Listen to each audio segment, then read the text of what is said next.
Don't test me. Don't test me. Yo, don't test me. Don't test me. Hey everyone, thank you for tuning in for another episode of Rubicon Unleashed podcast. If you do like the content and everything you see here, please like and subscribe and hit us up under the comments. Today, in this next episode, I got my man, Amos Cowart, coming in. You know, a privilege for me to have you on here, brother. Like, it's been a while. It's cool to have you on, brother. How you been? Appreciate it. I've been good, man. Just, hanging out, staying out the way. Recently just, came home. Yeah, let them know what's going on. But, glad to be home. There's a lot of people that know you, but now there's a lot of people that don't know you. Facts. So we're going to go back, right? Because even when I first met you, you were this crazy kid running around, unhinged motor, wouldn't stop. And I met you in Flag. Because at first I was like, man, I know when I moved to Claremont, I got to meet you, Cody. I knew Brandon, you knew Clay. Fletcher. Fletch. Who else? Murph. A couple other guys that run. Everybody in Claremont. I was like, man, this is a cool, tight-knit, group of guys. Family. Yeah, but all you guys know each other from school and growing up in little leagues and stuff until I seen you on the flag field and you were playing with Cody's dad. Yeah, Rick. Yeah, Rick. Y'all I forget the name of the team, I think it's some Knuckleheads or something like that, or I something. Forget. Yeah, it was. I remember though. That was actually my first time. Yeah, something like that. But I seen you out there, and by that time though, when I was playing on No Fly Zone, we already had some games under us. Mm-hmm. You know what I mean? And then I remember you running around. You were so confident and this and that. And so you were cool too. You're you're so energized. And then one day, Fletch, I brought you on our team. I said, man, you got him on our team. He's quick and all, but I don't know what it's like. No, they were like, nah, this guy's like that. Yeah. He can play. I'm like, I don't know, man. I haven't seen him catch or anything. Because really, I only seen you get pitches and run and make people miss and stuff like that. But, we knew how to stop that. But then once you got on the team, you took off. You took off. Yeah. But even before that, because I think that was back in 2011, maybe 12? Yeah, it was 2011, 2012. I think we were still playing at the NTC. I think you was already on No Fly. Yeah. And Brandon, I think, was transitioning over there, right? Because I think he started playing with you guys. That's when all the Lake County boys came on. I think it was just me, Cody, and Rick that switched over and started playing with you guys. And then, that's exactly how it played out. Because that's around the time where we started playing 4 times a week. Yeah, every day. I was like, oh my gosh. Some nights, you're there every night. Yeah. But some nights, we would have Rick or whoever, Cody. Me and Cody was a duo package. Yeah, duo Couldn't package. Get me without him. I grew up with Clay. And to me, Clay was one of the best receivers. Yeah. And then Cody came along. And you put Cody along with Clay. I was like, oh man, yeah, we were bro, that shit. was crazy. Yeah. But before that. That's when football was fun. That's when football was fun? Cool. That's when football was fun. We're going to get into that. But before that, where did Amos come from? What did you do growing up? What were you, what high school did you go to? What got you into being athletic? What got you into boxing? What got you into, flag? Before all that. I come from a little town, Stuckey, Florida. You know what I mean? Small, this big, really. I got a big family, really big family. A lot of brothers and sisters. I think the fighting came from my dad used to drive semis and shit. So just being around at home with my sisters left alone, my mom and dad would take trips and I'm home alone with my sisters, right? And I used to be in the house and doing my ones and twos and they call themselves jumping on me and shit, right? So I used to have to fight my sisters growing up. And all my brothers were older and grown, so they never were home. And I was always with my sisters. And eventually, I actually played football and baseball, but my dad ended up convincing me to box. And that's how I got into boxing. That's how you got into And then, hold up. Let me go back just a second. I actually got into boxing because I kept getting in trouble fighting in school. But my dad convinced me to box so I could, try to cage the anger because I was an angry, kid, bro. I don't know why. It was just and it's crazy because I come from a family where, I got my mom and dad. I'm blessed. But angry, just mean all the time. And my dad ended up convincing me, bro, you should box. He's like, I boxed, your brother boxed, your other brother boxed. Like, you should do It it. runs in I'm the like, family hell no, I already. ain't boxing. You know what I'm saying? I was just that rebellious kid. I just wanted to play football and baseball, but then I got kicked out of school. And then here came boxing. And then, you know, I go to the boxing gym for my first time. My coach was Roy Cruz at the time, and he was best friends with my brother. So, you know, I ended up, like, going to their gym. He put me in the gym with a couple kids that were already boxing for years. Okay. I've never boxed a lick in my life. I just know how to fight, right? Yeah, yeah. I'm Street a scrapper. fight. Yeah, That's it. scrapper. Yeah, I'm yeah. fighting all the kids. Anybody want to fight, I'm there. Meet me there. I'm going to beat you there. You feel me? Boom. I go to the boxing gym. This is my first sparring. I spar Manny Bermudez. I'm sparring with him. We outside in the neighborhood, bro. And I remember Manny, boom, hit me in the nose. My nose leaking. I'm talking about blood everywhere, tomato sauce. I'm mad. Bro, real shit. And I remember this. I'm like, bro, I can't have that happen. I started going to the boxing gym and I'm on their ass every day. I never missed a day of gym for like 5 years straight. And that's how I became into boxing. I'm pretty sure there was like a transition because you're used to fighting in like on the street or at school, right? Facts. There's no rules. No rules. There's no rules. But when now you get into boxing, it's like, hey, now there's a certain way or you gotta have your own There's style. a technique about it. Yeah, right. You know what I mean? When you're fighting, like just street fighting, there's no real technique. You just scrapping, brawling. You know what I'm saying? Who's got the bigger nuts? You know what I mean?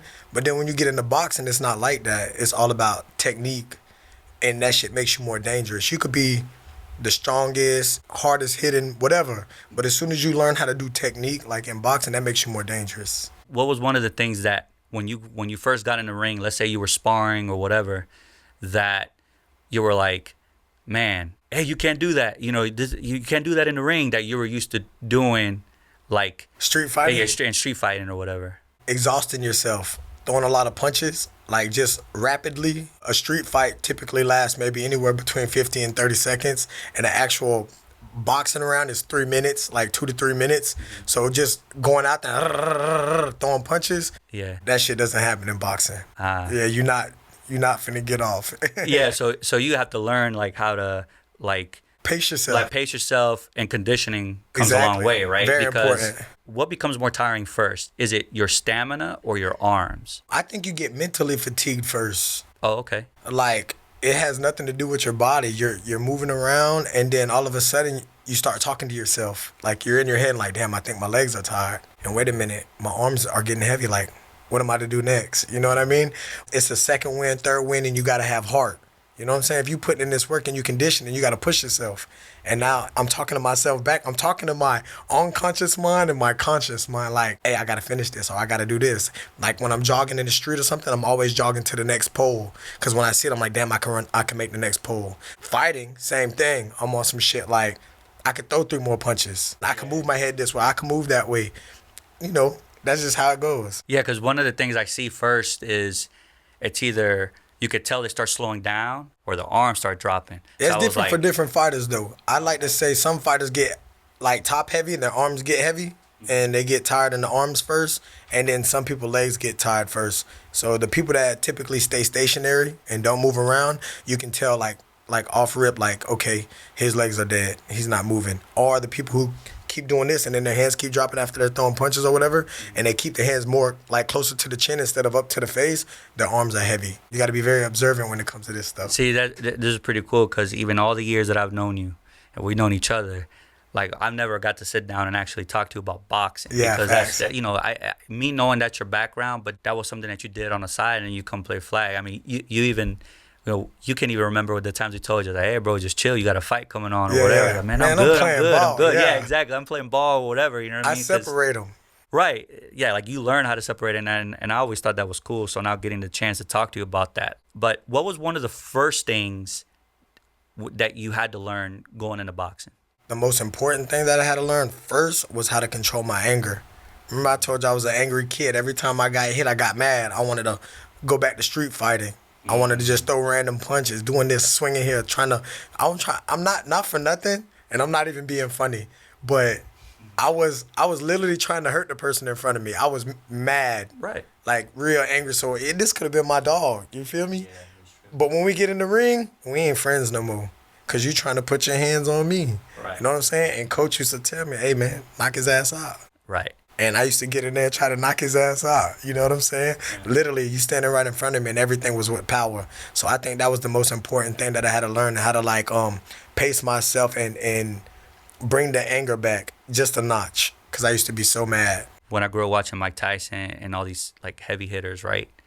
Every time they would knock somebody out, you know, it was cool. Like, and like, man, you know, he's got power. But they're like, oh, people paid all that money, you know, to come see them box. But it only lasts for 30 seconds and that was it, right? But, you know, that comes along with the game. One of the things that I've seen in the boxing world is that they said, you know, he knocks out people too quickly. He doesn't really know how to box in the long run because, you know, there's a certain fit or style to it where they box for points and things like that. Like, you get mainly judged on that. And so it's like, it's almost like, damn if you do, damn if you don't. Yeah. Because if you knock him out, you win. But if you knock him out, it's like, well, that's all he knows how to do. You know, he doesn't know how to box. Like, did you ever go into boxing, like, thinking that way? I had haters, you know what I mean? People used to be like, oh, I don't know how to box, because I don't know how to box. I'm going to keep it a Benji. I'm not a boxer. I'm a boxer brawler. You know what I'm saying? I like to move my way in, like jab this, and I barely jab, but I try to find a way in and I pressure fight. You know what I mean? I like to be in the pocket. So I can see what you're saying. Like, perfect example, Deontay Wilder's heavy puncher. You know what I mean? Long, hits hard, but not a great boxer. You see what I'm saying? Right. And then you have Floyd Mayweather, Lomachenko, those guys. They're purely boxers. And then you got Tank, boxer brawler. You see what I'm saying? He boxed, get in the pocket, bang. Then again, I guess when you don't have that, you know what I mean? Because, I mean, looking, you're 11-2-1, right? And that's impressive. Like, that's good. A lot of people don't start off that way because you started off? Like, 9-0 undefeated? 11-0 undefeated? That's what I'm saying. Like, what were the talks then when you came out that way? There was some criticism. Like, they never seen me go past a certain round, you know what I mean, and wondered if I could even go past that round, like if I had the stamina. But the stamina wasn't the issue. It was the boxing, you know what I mean? Yeah.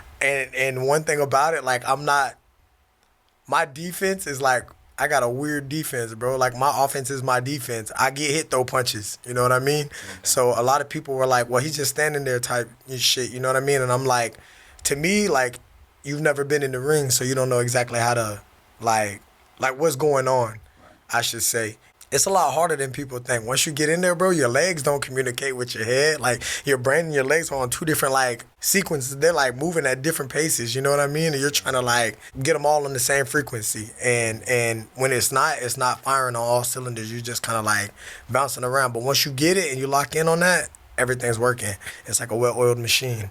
When you're in a boxing ring, can you hear your coach? Like, what do you hear when you're in there? That's the only voice you hear, which is crazy because you got all these fans screaming and yelling, and you think that you hear that, people on the outside, but you don't. The whole time, like, throughout, like, your career, when you're training in the gym, sparring or whatever, you're listening to everything your coach is saying in the corner through training, and I'm talking about all the time. When I'm in the ring, everything on the outside is boxed out.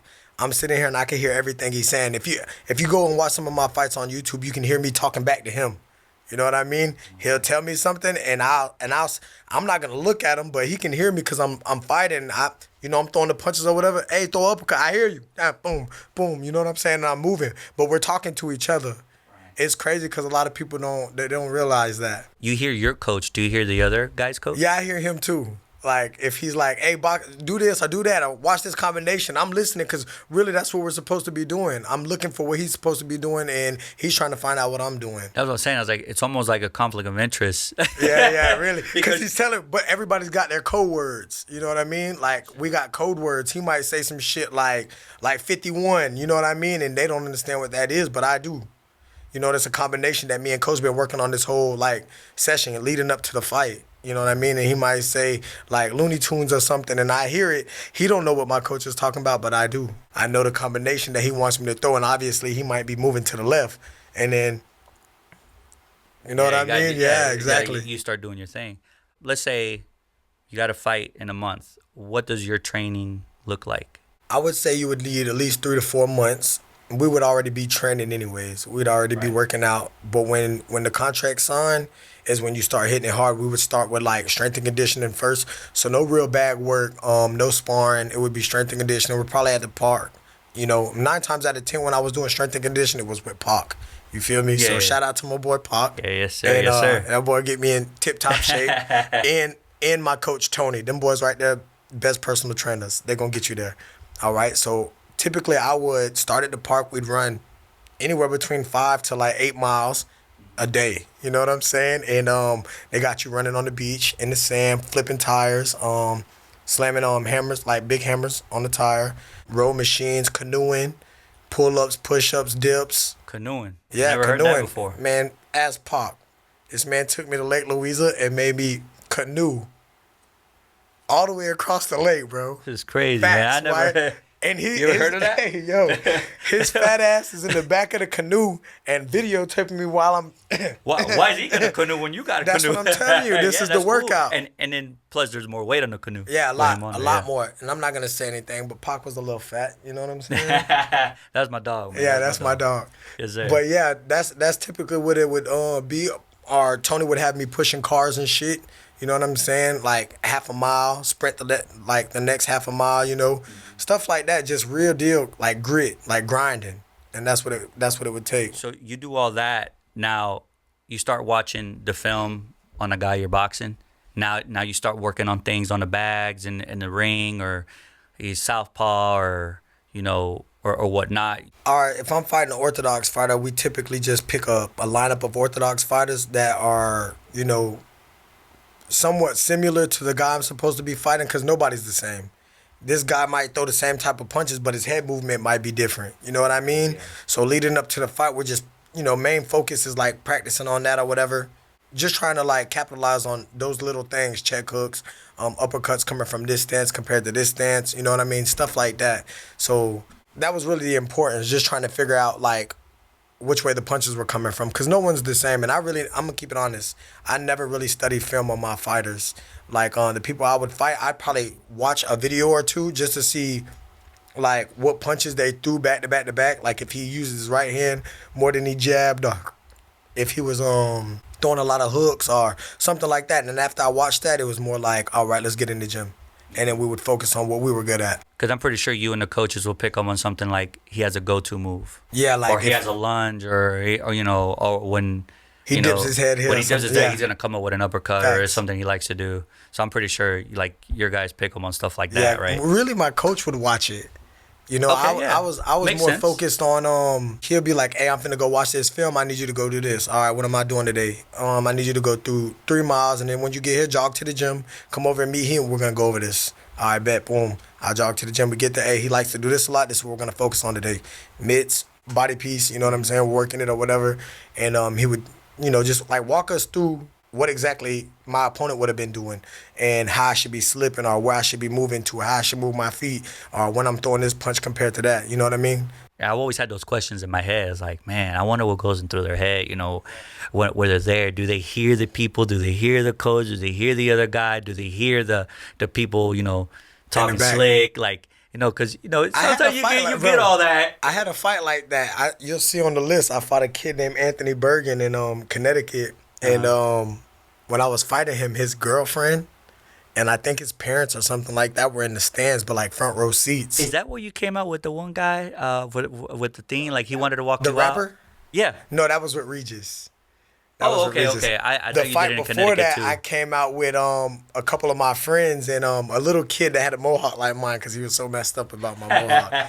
And I let That's him cool. walk out with us or whatever. But I was in there, and as I'm fighting Regis, my descent is black and Mexican. Yeah. So his people are in the crowd like, through fail, like calling me ugly and shit. But I'm leaning on them on the ropes, and I see and hear them screaming it. So as they're screaming it, bro, I'm punching it, boom, boom, boom, leaning to the side and blowing a kiss at his girlfriend, and I'm sitting there just beating the shit out of this dude, and I end up knocking him out. Like, and I want to say like it might have been like the 5th or 6th round.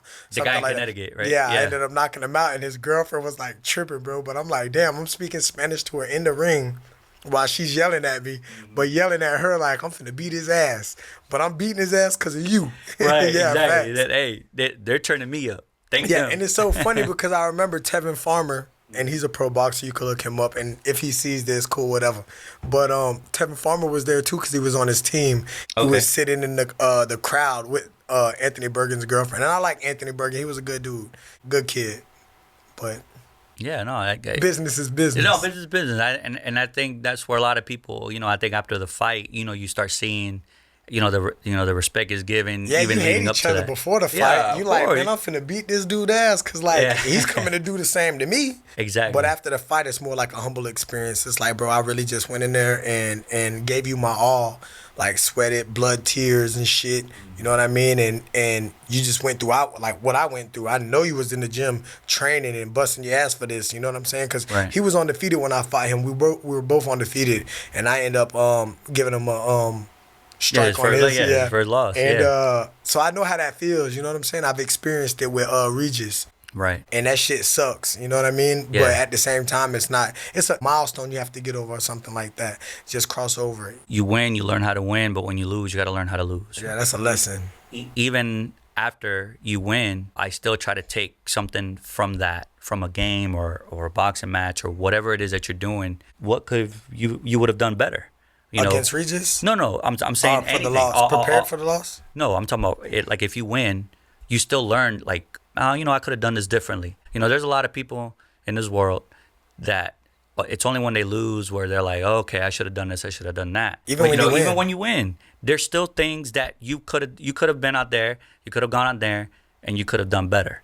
You know what I mean? And I've always believed that. With each fight that you've had, has there been something that is like, that something happened that you didn't expect? I remember fighting a kid named Joseph Fernandez. He still wants to fight me to this day. I like Joseph though, man. He got a big heart. I think you was at that fight, Ruben, when I fought when I knocked the kid out with the long braids. Yes. You might have been there. Yep.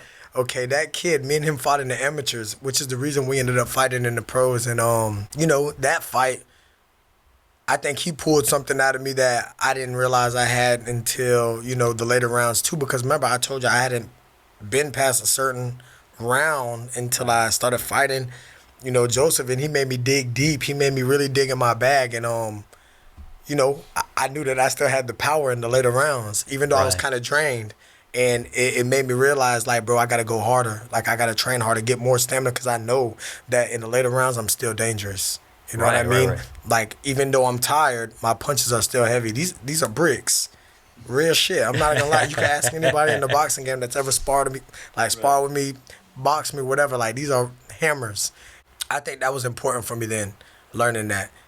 But I also learned a valuable lesson against Regis too. I probably shouldn't have took the fight because it was like I moved up a weight class or whatever. But at the same time, it's like, bro, I want the exposure. You came out on ESPN or Showtime? Yeah, Showtime. It was Showtime, and I remember we were going crazy. Yeah. Because I remember even with my nephew Seabass, the guy that's behind the production and everything that you guys see here. But Shout out to him. Yeah, definitely shout out to him.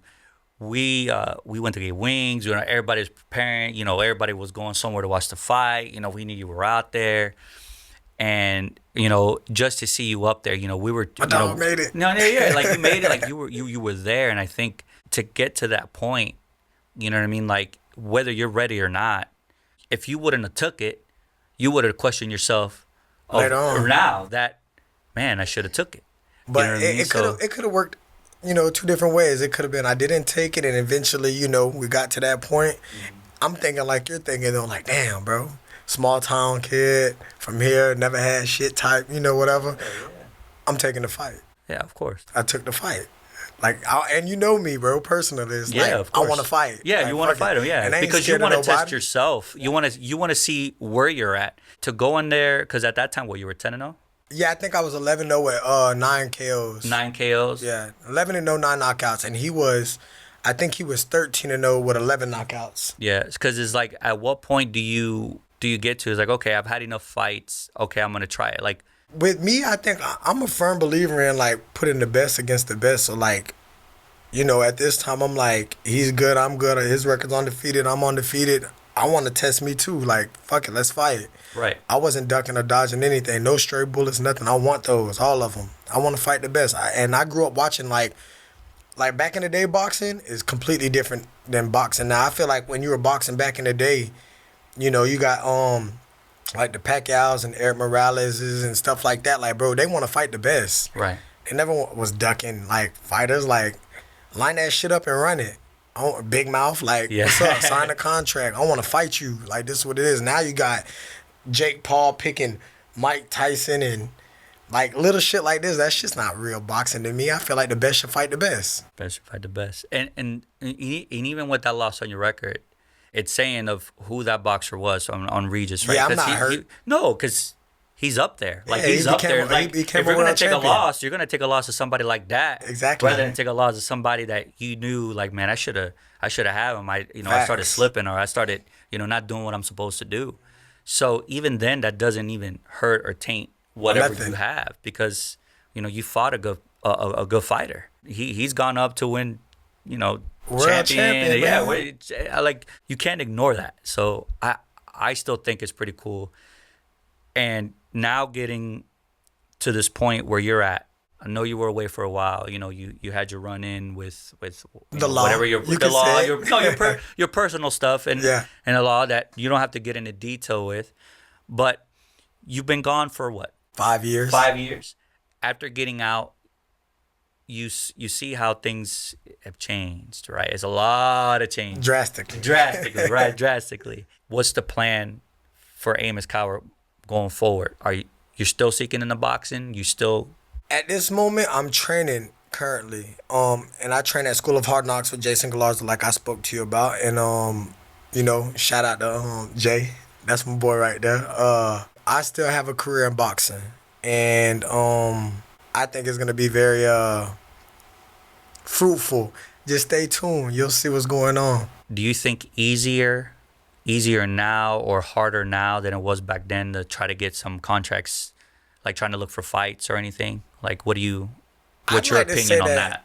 I'd like to say that I think it'll be easier to blow. I think the exposure is like the magnitude of exposure is like blowed up. You know what I'm saying? Like, you got these people getting famous off of YouTube fights and videos and shit like that. Back then, they didn't have that when I first started boxing. If I would have had that years ago when I first started boxing, my first fights 11-0, and they was posting all this shit on social media, bro, I'd be a millionaire right now.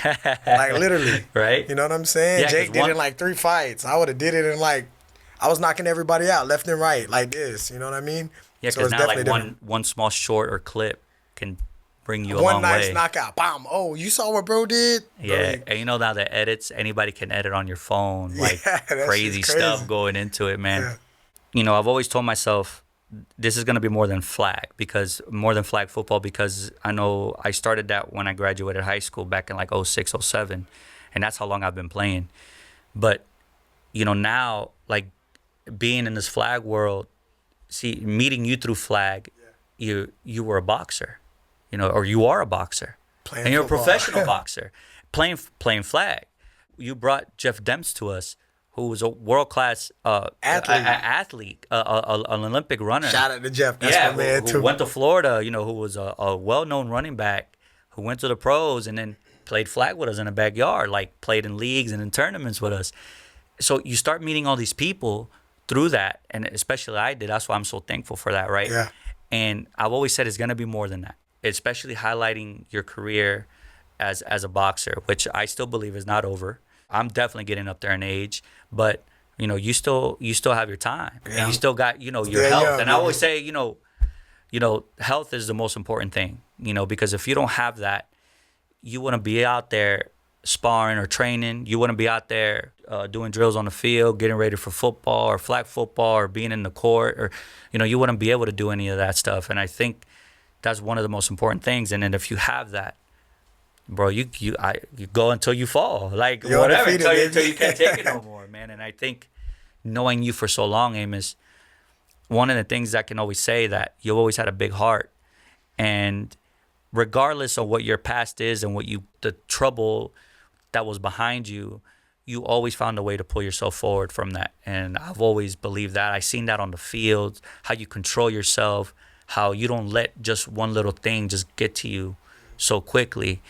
And just your more than a big heart, but your drive and your motivation that you push yourself so forward in anything you do, in anything, whether it is you're out there, if you're cutting grass, you're like, I'm the damn best. Nobody can cut grass like me. That's just that's you. Like just anything. Like it doesn't matter. Like if I'm ambitious. You're ambitious. Like if we're playing pool, I'm the best pool. Anybody wants to come get it, come play me, whatever.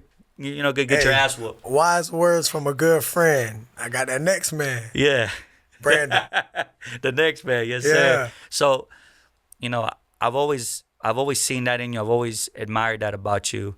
And you know what I mean? Like, even going in the flag now, I know you try to play it now, but, like, I know you're trying to still... Yeah, I'm focused. Yeah, I know you're focused more about... And to be honest, I couldn't be more proud of you for that. Yeah, you know I appreciate it, because that's I've always thought of that, too. I was like, man, I hope when Amos does get out, you know what I mean? Like, he still pursues it because you still got it, bro. Like, you still... Time, bro. Time is there. I went to a couple different gyms when I first came home, kind of trying to feel the vibe. Like I reached out to my old coach. I went to UCF boxing gym. I went to Technique. I went to a couple different gyms. I'm cool with all the coaches, but at School of Hard Knocks, I feel home. Like Jay really convinced me to cause when I first came home, bro, it wasn't easy. Like I'm in the boxing gym and my mind is still young. I'm thinking like I'm fixing to go in here and I'm going to be like this and I'm going to throw punches like this.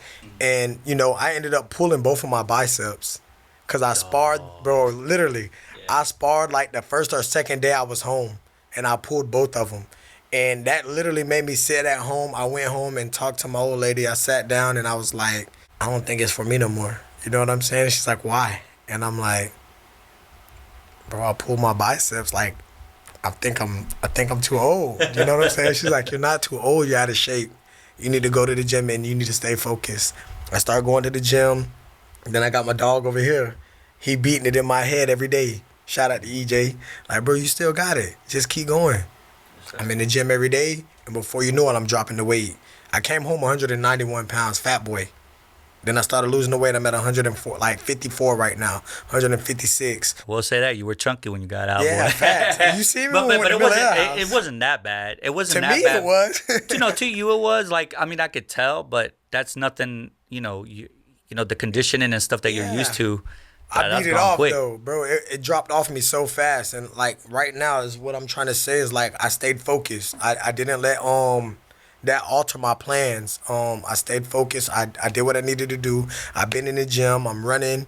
I'm dieting right. I really damn near almost quit eating meat. Like, I'm not on that shit. I'm really focused right now. You know what I'm saying? So everything's like falling in place, and I feel like, God has a plan for me. And I definitely wasn't going to forget to bring this up because one of the coolest things I see when you're on your Instagram or Facebook is that you're there, you're training your daughter. Oh, facts. And so I'm like, that is so cool because I remember your kids, they were little, bro. They were like tiny. Babies. And then now, it's like, it reminds me of like Kobe and her kids and his kids, right? He's like training them in the gym and shooting drills and everything else. And it's kind of like you where like you're sitting there, you're teaching your daughter how to hit the bag or, you're giving her workout tips. And I think it's so cool. Like how is that to you now? I didn't expect her to actually. This is my oldest we're talking about, Alea, but I didn't expect her to want to box. But being around me so often, like when I'm going to places like this, she's actually my mini me. She's literally my twin in girl form, and so everywhere she's an angry kid too, by the way. So I take her everywhere I go. And wonder where she got that from. That's what I'm trying to tell you, angry kid. But I think she's passionate about that kind of stuff. She likes fighting. I'm not gonna tell you no lie, but I put the gloves on her and it soothes her, you know what I'm saying, and I think that encourages her to be more positive and do more positive things with it instead of just like, hey, I'm finna go out here and fight with these kids and this, that, and the third or whatever, because that's not what I'm looking for. I want her to be different than me, better than me, you know what I mean, and this is why we're aiming that way. And not only do I teach her, but my youngest, Cameron, killer.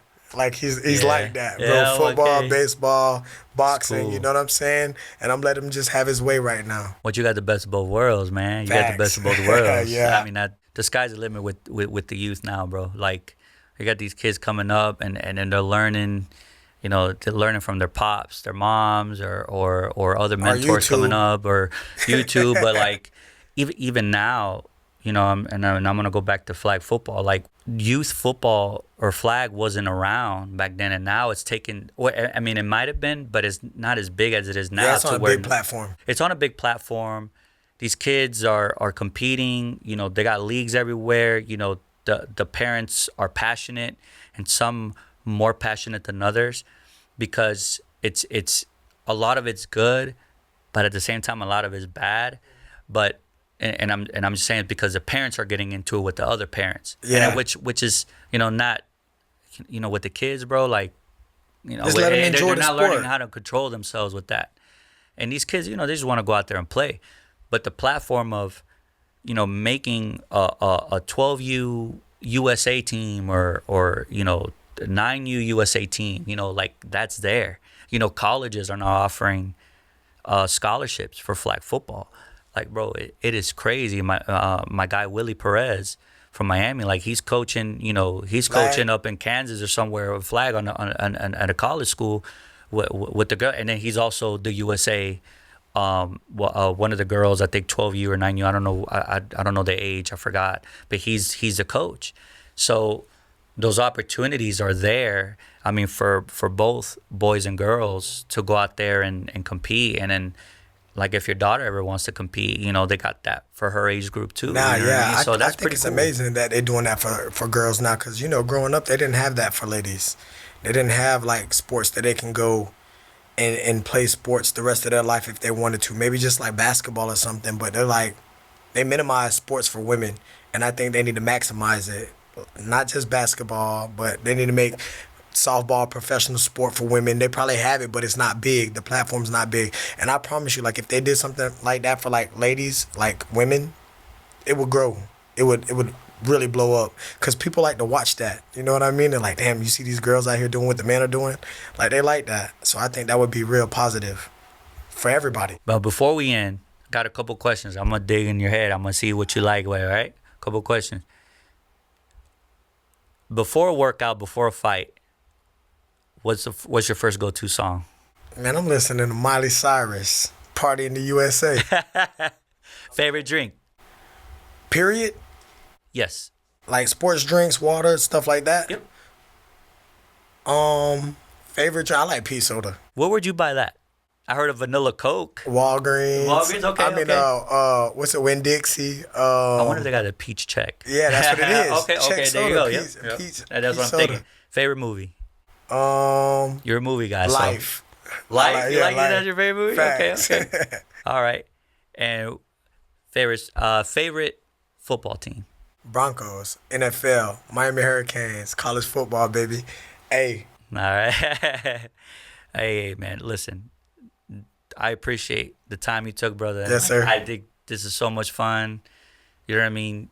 Outside of this, I know we're going to be talking more. Like I said, a lot of people know you but don't know you. And I think this is the platform for people to get to know, you know, the guy that, you know, who's my teammate, who's my friend, you know, and that's a brother, bro, everything, bro, all the above. And I think that's so cool. And I think a lot of people too in our circle, especially in our circle of friendship, and people that know you in flag, and to get to see this and actually get to hear from you a little bit more, you know what I mean? Because you've been a little bit too focused. Yeah, you're ghost, but you've been like I said, you've been focused more on your upcoming career and still boxing and training and all that stuff. And I think that's so cool. And yes, sir. That's why, you know, I think this was great for you to come on here and take the time, man. And like I said, it's a blessing that we still get these opportunities, brother. For sure. So, you know, is there anything else, you know, you want to tell people where to follow you or see you, or,